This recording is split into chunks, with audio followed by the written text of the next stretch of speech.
My name is Ernie Tripke. I was a member of the California Highway Patrol working out of the Paso Robles office the night in which James Dean was killed in an auto accident. Ron and I had just reported for duty at the Paso Robles Police Department, which we worked out of at the time. And it was just before 6 o'clock in the evening. My name is Ronald Nelson, and I was a California Highway Patrol at the time of the accident.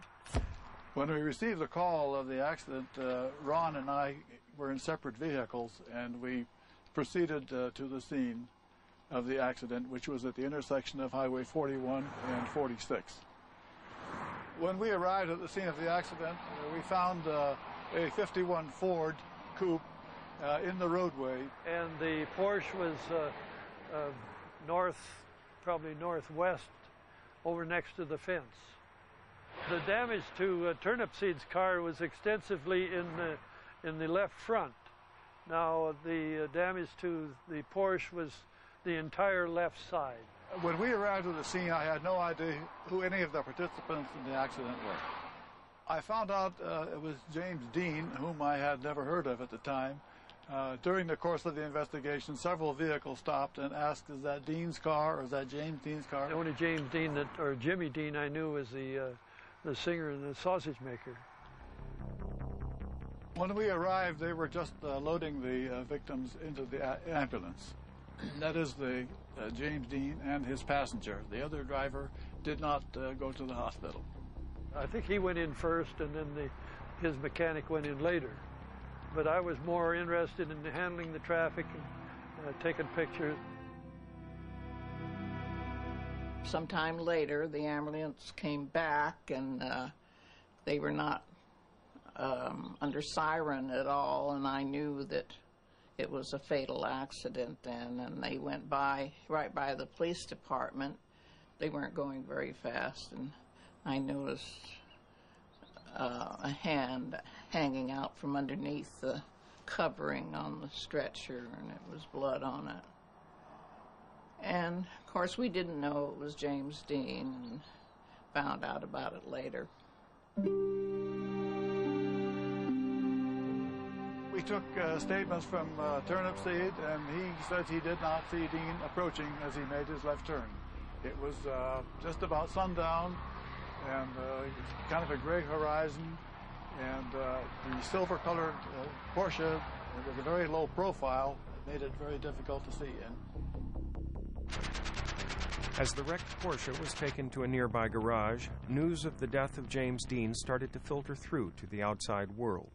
I was working, I think, the 2 to 10 p.m. shift, and I got in around 9:30 or so, somewhere in that range, and was talking to one of the crew that was coming on at midnight for the graveyard, and one of the guys who was a friend of mine said, did you hear about James Dean getting killed? And I said, no, I didn't. Who's James Dean?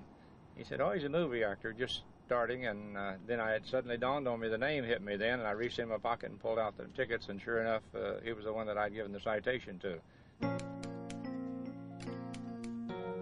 James Dean was pronounced dead on arrival at Paso Robles Memorial Hospital, and his body was taken to a nearby funeral home.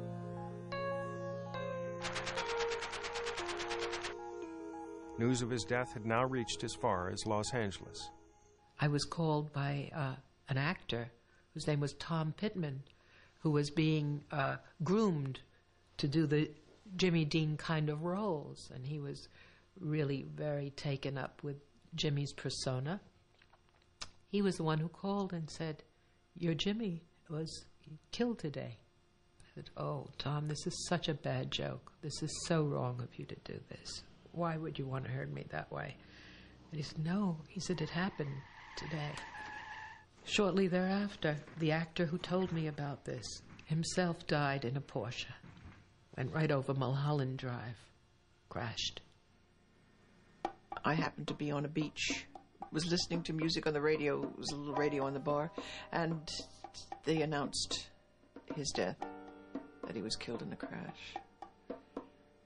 And all I felt was an impact, just a strong impact, but nothing else. No pain, no feeling anything. I've often wondered what it would have been like to have been there. I'm rather grateful that I wasn't. I don't know how I would have survived that. Even though East of Eden was in general release, Jimmy was not yet a household name. So when his death made headlines all over America, the story read as the tragic waste of a young life, rather than the death of a major film star. Jimmy's funeral was held 8 days later, on October 8th, in a small Quaker church in his hometown of Fairmont. The church was packed with local townspeople, but no film stars, no celebrities, and few of his friends.